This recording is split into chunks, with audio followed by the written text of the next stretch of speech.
Thank you very much for the invitation, Sam and Guy.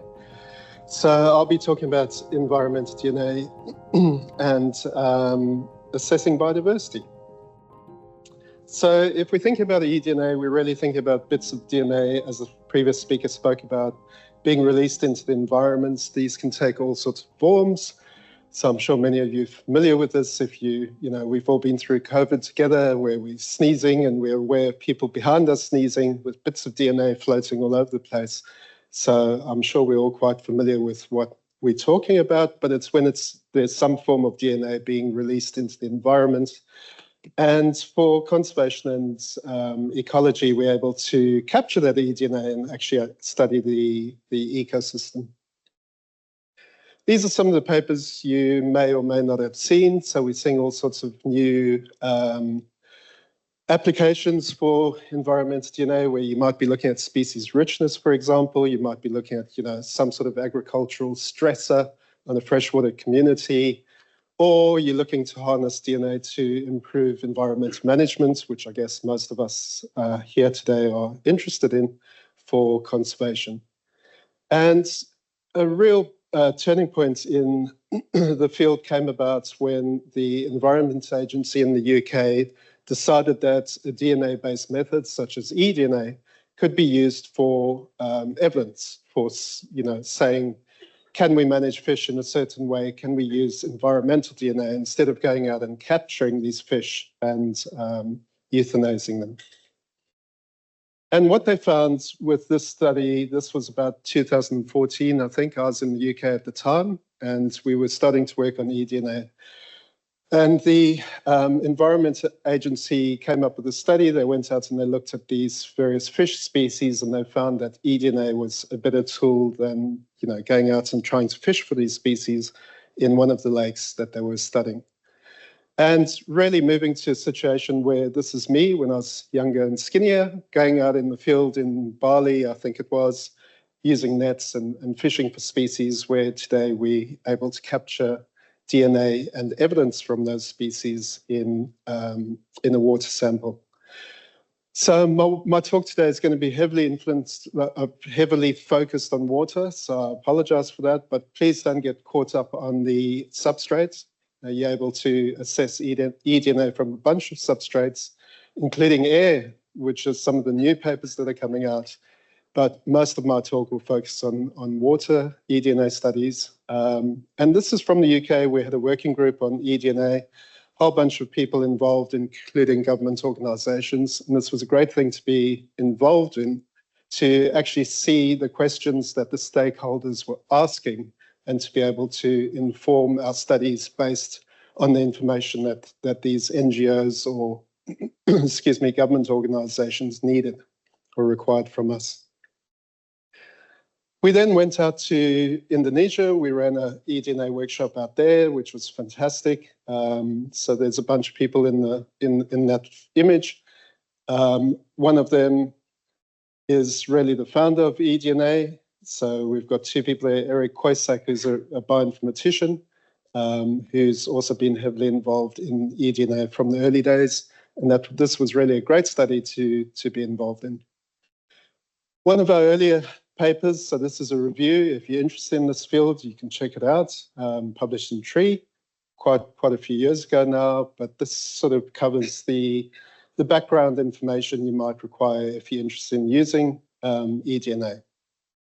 And we got massive kudos online because people thought, starting off a paper talking about Star Trek, and the tricorder was a nice touch, where we had people saying, a paper's going to be good when it starts off talking about bloody Star Trek. So she must have been an Australian. And we can really think about it in those terms where, we've got people going out today, and this is what some of the freshwater tricorders, if you like, look like. So where you've got a backpack and you're actually sampling directly in the field. A bit about the technology. So what I'll be talking mostly about today is metabarcoding. There's a few different methods you can use. One of them is targeted, where you're looking for specific species.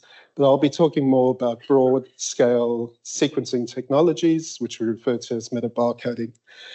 And this horrible diagram here is just to give you some ideas about what you need to think about in the study design, the field, and so on. So please check out this paper by Christy Diner if you're interested in the technology. But it guides you through, some of the choices you need to make when you're thinking about using environmental DNA.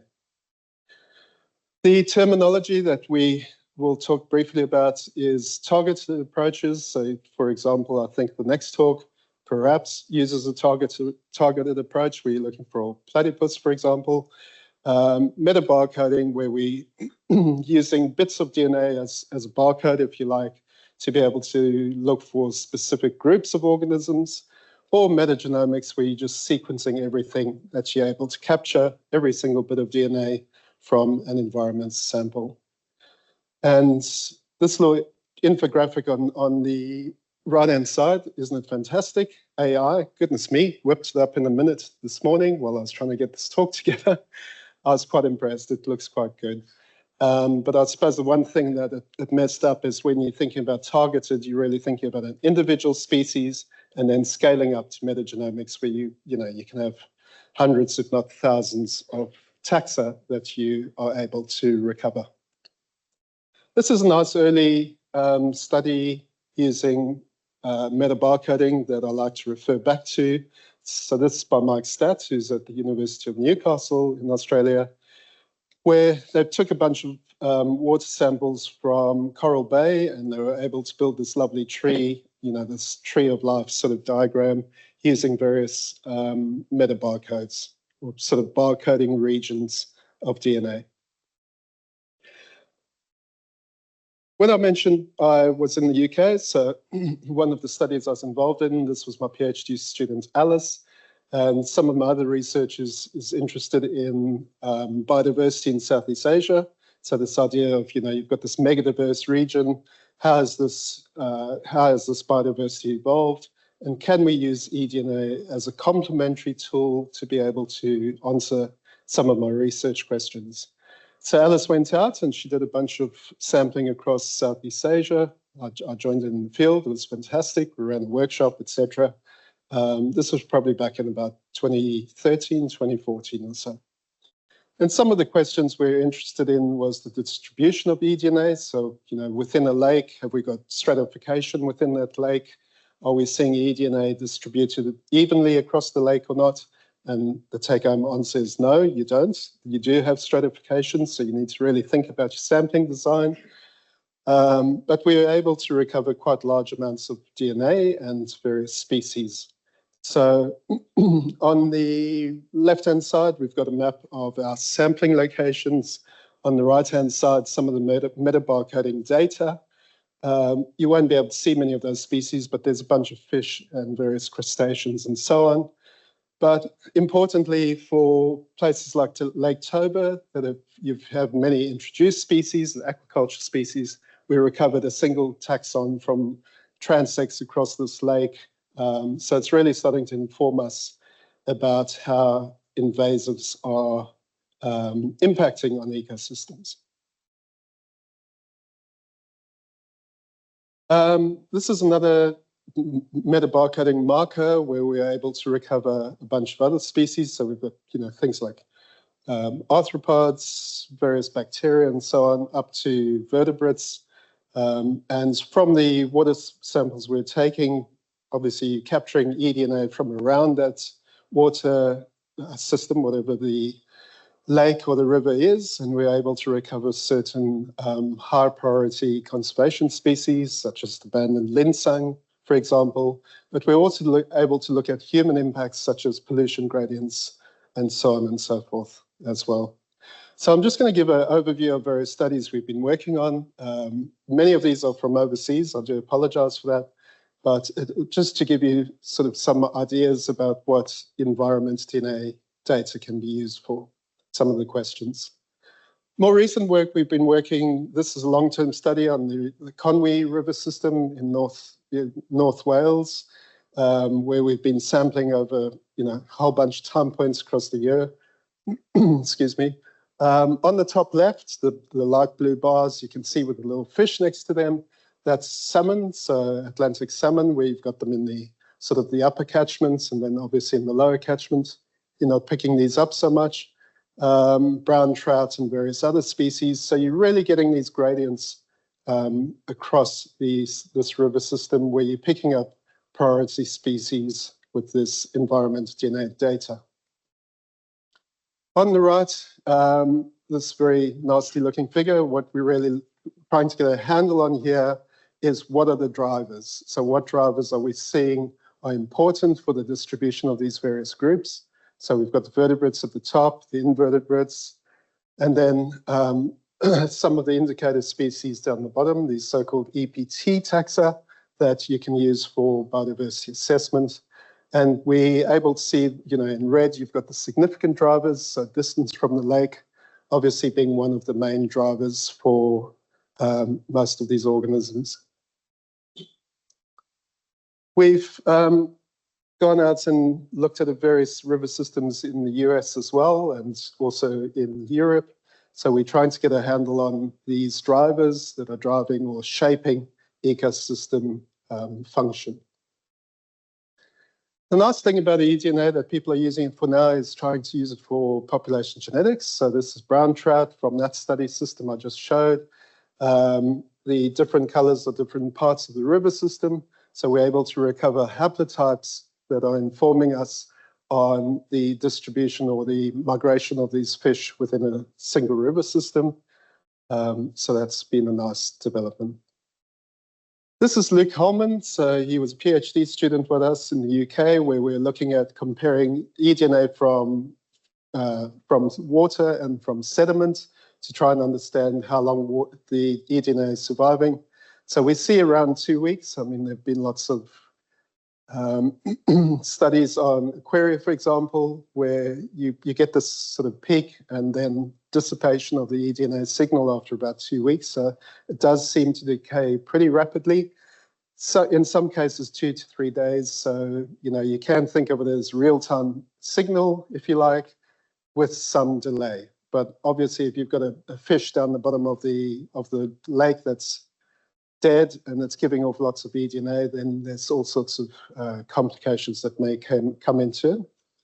But we were able to recover a bunch of invasive species from this study, where we then went out and did targeted visual surveys. So just to make sure the eDNA data was giving us the correct information, which it was. And of course, the media picked this up and they come up with things like this, highly toxic Pacific deathworm has invaded Britain. But we got a great online attention score, so maybe that doesn't really matter. We've also been working with New South Wales Fisheries. Sam just pulled me off when I've been talking too long because I've got about, okay, right, thank you. We were working with New South Wales Fisheries, so we're interested in using meta-barcoding to identify what was making holes in shark nets, for example. So we're able to recover the DNA from around the hole and to work out what's going on there. So this was a study, again, quite an ugly figure on the right-hand side, but some of the species we're picking up, things like Australian cow-nosed ray, white-spotted eagle ray, pygmy devil ray, etc., etc. So looking through time at the shark nets, when they've been dry, when they've been put back into the water, and what is the DNA from making holes. Of course, it was white shark, hammerhead, and bull sharks, as you'd expect, I guess, but it was a nice sort of application of eDNA. More recently, we've been working in the broadwater. So this is work led by Joey Di Battista, who's also at Griffith University, where we've been looking at pollution indicators. We've been sampling in the broadwater itself to try and understand, using eDNA, can we pick up gradients of pollution within that water system? And it looks like we can, so we're getting quite a lot of data from that. We've even got birds in there on the top left, for example, down to fish, and then microorganisms, as you'd expect. And we're picking up certain taxa that seem significantly correlated with these water quality indices. So that's been an interesting application. More recently, we've been working on using eDNA as a tracer, if you like, to understand the flow of groundwater. So this is a study led by Matt Carell, who's also at Griffith. He's a geologist, I guess, or a biogeochemist, I think, along those lines. So he works on groundwater systems and trying to understand how the groundwater is filtering through. So this is in the Carnarvon Gorge, where we're able to sort of build these conceptual flow models using eDNA and also isotope data. So this study's, we're trying to get it published at the moment. Monica's a PhD student.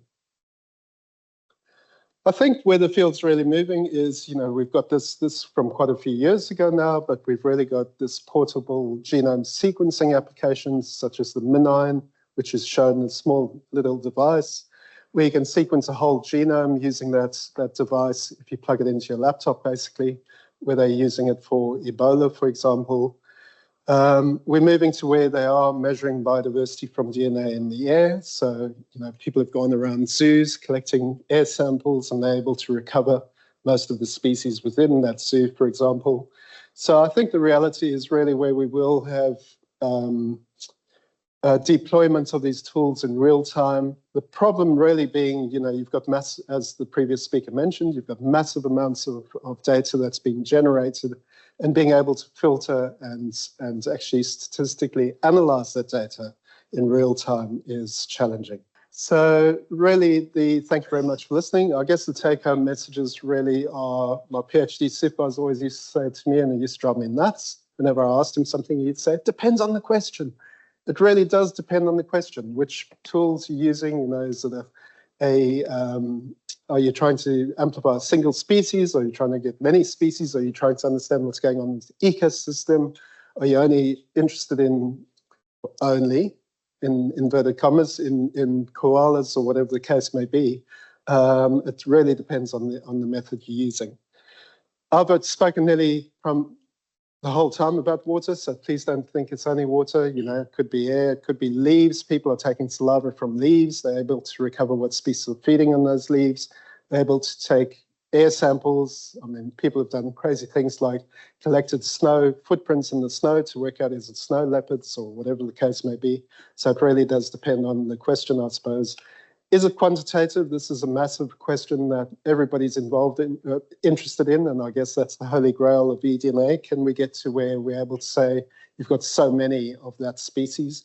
I don't think you'll ever be able to say definitively you have so many of that species, but you might be able to say the general biomass is X compared to another system where it's Y, for example.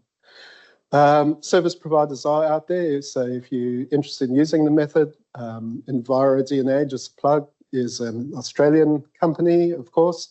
We've been working a lot with Wilderlab, where we're getting to the stage where the actual lab work is too time-consuming, too costly. We're starting to outsource lots of that information, whereas we did it in-house before. So there are service providers out there. Of course, there's pros and cons with service providers, so you need to check them out. And that's it. Thanks very much. Thank you. Thank you, Sam. A couple of questions have come through for you. We'll have to share this microphone. So, and you may have covered this, but just as a recap, how long does DNA stay at detectable levels in the environment after an animal has been there? It really depends. Again, it depends on the question. So in the water, we see usually 2 to 3 days, but it can last up to 2 weeks. But of course, in the sediment, it's different stories. So you might have DNA within the sediment. If the sediment's being stirred up, you might have release of DNA and so on. So it depends. I'm sorry. And an extension on that question, do you have to wait a certain time to sample eDNA after heavy rainfall or another major weather event? Definitely. So if you've got turbulence, yes, that's the word. If you've got lots of turbulence in the water or lots of sediment in the water, you've had a massive storm events that can mess with the eDNA within the system. Replicate sampling is always a good move. So to make sure it's not, an animal dead at the bottom of the lake, for example. And then you need to think about seasonal shifts, daily shifts, the species you're working on, and so on. So, yes. Thank you.